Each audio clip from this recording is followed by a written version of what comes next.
नमस्कार, बहुत स्वागत है आप सभी का जी इंडिया न्यूज पर। मैं हूं आपके साथ सपना ठाकुर। रुक करेंगे अहम खबर की ओर। दिल्ली नगर निगम की 12 सीटों पर हुए उपचुनाव के नतीजे 3 दिसंबर को सामने आ चुके हैं।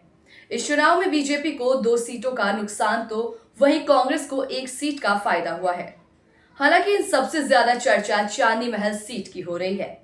आखिर क्या है वजह, आइए आपको बताते हैं। हालांकि इन सबसे ज्यादा चर्चा चांदनी महल सीट की हो रही है। ऐसा इसलिए क्योंकि इस सीट को आम आदमी पार्टी का गढ़ माना जाता है। यहाँ उसे करारी हार का सामना करना पड़ा। इस सीट से सुभाष चंद्र बोस की बनाई पार्टी इंडिया फॉरवर्ड ब्लॉक यानी AIFB के मोहम्मद इमरान ने इस पे जीत दर्ज की। चांदनी महल सीट से शुरुआती रुझानों से साफ हो गया था कि इस सीट पर इंडिया फॉरवर्ड ब्लॉक के मोहम्मद इमरान चुनाव जीतने वाले हैं। ऐसा इसलिए क्योंकि उनकी लीड लगातार बढ़ती जा रही थी। अंत में मुकाबला एक तरफा हो गया।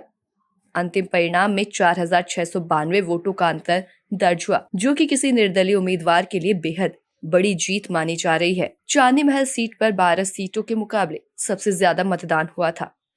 इसके नतीजे भी चौंकाने वाले रहे हैं।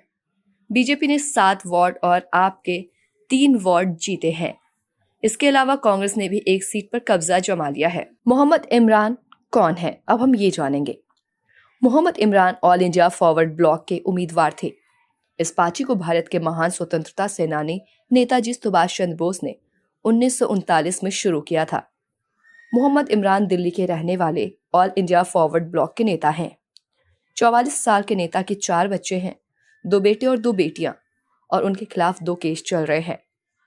इस बात की जानकारी उन्होंने अपने एफिडेविट में दिया है। एफिडेविट में आगे बताया गया है कि उनके पास कुल 3,04,768 रुपए की चल संपत्ति है और उनकी पत्नी के पास 4,35,000 रुपए है। उनकी 2 बेटियों के पास 2,55,000 रुपए और 1,72,000 रुपए की चल संपत्ति है।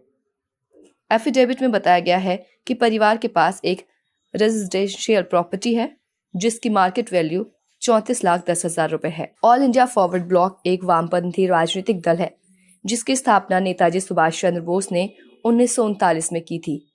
ये पार्टी आज भी मुख्य रूप से पश्चिम बंगाल, तमिलनाडु और कुछ अन्य राज्यों में सक्रिय है। दिल्ली नगर निगम चुनाव में मिली जीत के बाद एक बार फिर पार्टी चर्चा में आ गई है। ऐसे तमाम खास खबरों के लिए देखते रहें जी इंडिया न्यूज। नमस्कार।